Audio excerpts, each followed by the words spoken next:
What's up, my people? Welcome back to the channel. Today we are diving into a major legal showdown that is sending shockwaves throughout the Jamaican community, both on the island and across the United States. This is not just about a local election. It is about the future of how millions of Jamaicans living abroad interact with their homeland. We are talking about the Global Jamaica Diaspora Council, or the GJDC. For those who do not know, this is the official body meant to bridge the gap between the Jamaican government and the massive diaspora. From New York to London to Toronto, this council is supposed to be the voice of the people. But right now, that bridge is looking a little shaky. This video title says it all. The battle over the 2026 GJDC elections has officially moved from heated community meetings straight into a U.S. courtroom. This legal challenge has turned what should have been a routine vote into a high-stakes drama. The drama centers on allegations of procedural unfairness, a lack of transparency, and claims that the Jamaican government is exerting too much control. Some members of the diaspora feel that the Ministry of Foreign Affairs is overstepping, turning an independent council into a government mouthpiece.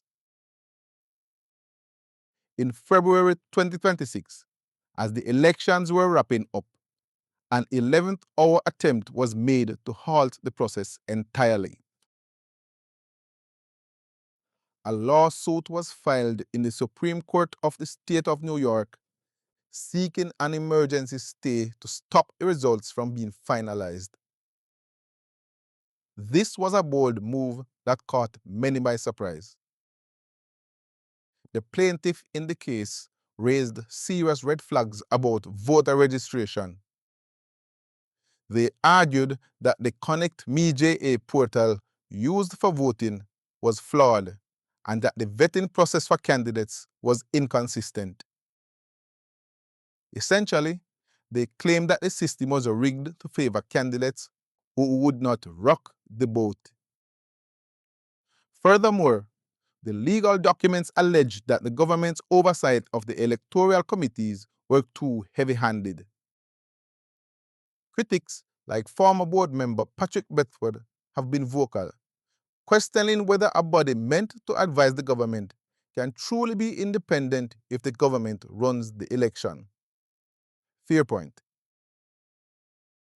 The Jamaican Ministry of Foreign Affairs and Foreign Trade, led by Minister Kamina Johnson-Smith and State Minister Orlando Terlong, has fired back. They insisted the process was the most participatory in history, pointing to a record 52 candidates and nearly 1,700 approved voters. State Minister Terlong has dismissed the criticisms as mischief and propaganda. He argues that the elections were diaspora-led and conducted with the highest standard of transparency.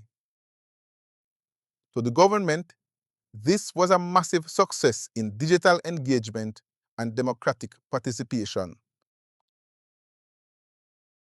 But the New York court's involvement adds a layer of complexity.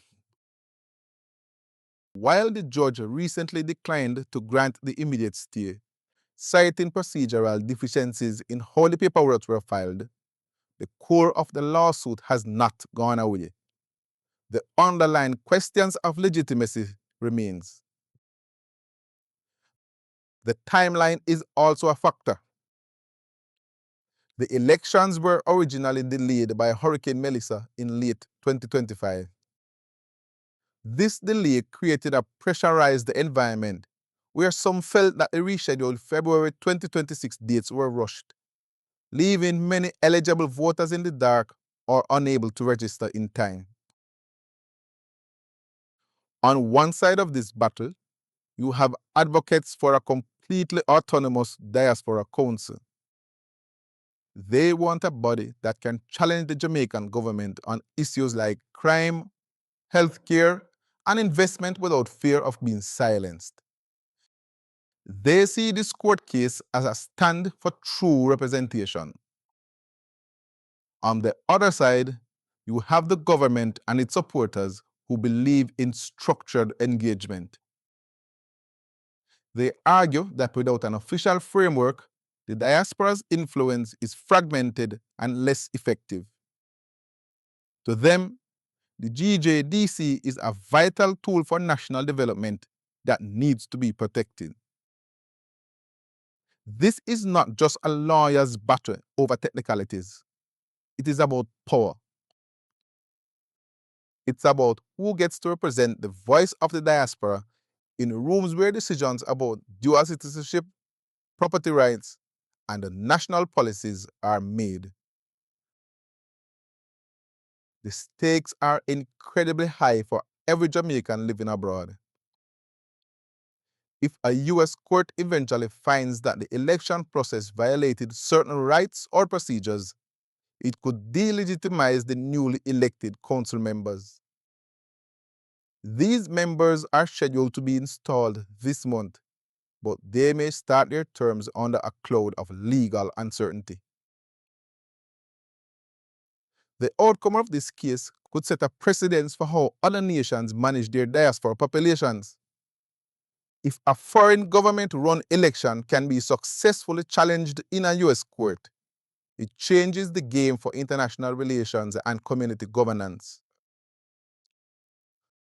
So, what do you think?